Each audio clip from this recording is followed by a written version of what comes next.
এবার যাদবপুর বিশ্ববিদ্যালয়কে ঠান্ডা করার দাওয়াই বিজেপি বিধায়কের। বিজেপি এবিভিপি কে ছেড়ে দিন, আধ ঘন্টায় যাদবপুরকে ঠান্ডা করে দেব, হুঁশিয়ারি ওন্দার বিজেপি বিধায়ক অমরনাথ শাখার। তৃণমূল ও সিপিএম মিলে যাদবপুরকে অস্থির করার চেষ্টা করছে, এমনটাই আক্রমণ বিজেপি বিধায়কের।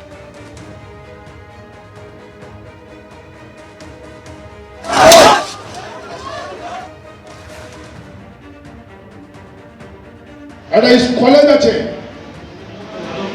যাদবপুর। যাদবপুর তো এখন সারা ভারতবর্ষের একটা প্রাণ কেন্দ্র হয়ে গেছে, কারণ চোরে চোরে মাস্তুতো ভাই তৃণমূল আর সিপিএম এক হয়ে গেছে। আজকে ওই কলেজে আজকে মমতা ব্যানার্জি এবং সিপিএম কুকলুকানি খেলছে। যাদবপুর কলেজে আজকে কুকলুকানি খেলছে। যাদবপুর কলেজকে একটা অস্থিরতার বাতাবরণ তৈরি করেছে। এত ধরনের নোংরা কাজ হয়, আর যেখানে সমর্থন করে এই বামপন্থীরা তো চলে চলে মাস্তুতো ভাই।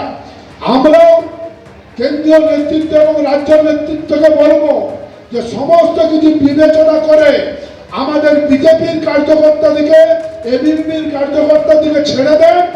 আধ ঘন্টার মধ্যে আমরা যাদবপুরকে ঠান্ডা করে দেবো। আমরা ভারতীয় জনতা পার্টি করি, আমরা কারো মুখাপেক্ষি করি না। যাদবপুর কাণ্ডে এবার শিক্ষামন্ত্রীর গাড়ির চালককে জিজ্ঞাসাবাদ। 1 মার্চ যাদবপুর বিশ্ববিদ্যালয়ে কি ঘটনা ঘটেছিল জানতে ব্রাত্য বসুর গাড়ি চালককে জিজ্ঞাসাবাদ। শিক্ষামন্ত্রীর গাড়ির চালকের বয়ান রেকর্ড করল পুলিশ। ঘটনাস্থলে উপস্থিত পড়ুয়াদেরও জিজ্ঞাসাবাদ করবে পুলিশ, এমনটাই খবর সূত্রে। হাইকোর্টের নির্দেশের পর অবশেষে টনক নড়েছে পুলিশের।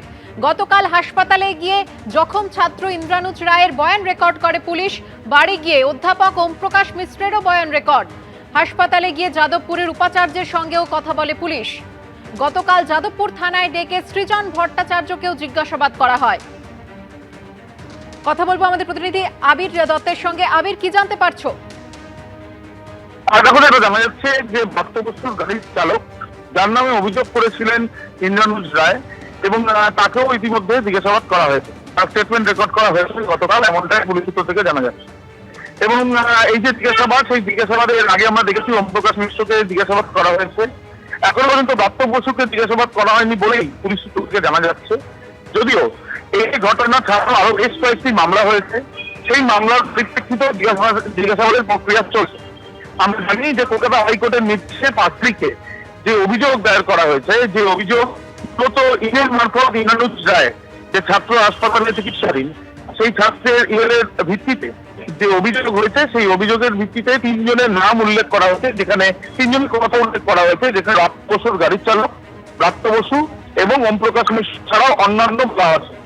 সেই পরিপ্রেক্ষিতে সেখানে বাধা দেওয়া থেকে আরম্ভ করে অনিচ্ছাকৃত খুনের অভিযোগ ধারাও যুক্ত করা হয়েছে, শিরোধানেরও ধারা কিন্তু সেখানে যুক্ত করা হয়েছে। 2টি নন-ভেরিয়েবল সেকশন রয়েছে সেই 5টি সেকশনের মধ্যে, এবং তার সঙ্গে সঙ্গে এই যে পরিপ্রেক্ষিতেই কিন্তু তাকে জিজ্ঞাসাবাদ করা হয়েছে এবং রেকর্ড করা হয়েছে বলে পুলিশ সূত্র থেকে জানা যাচ্ছে।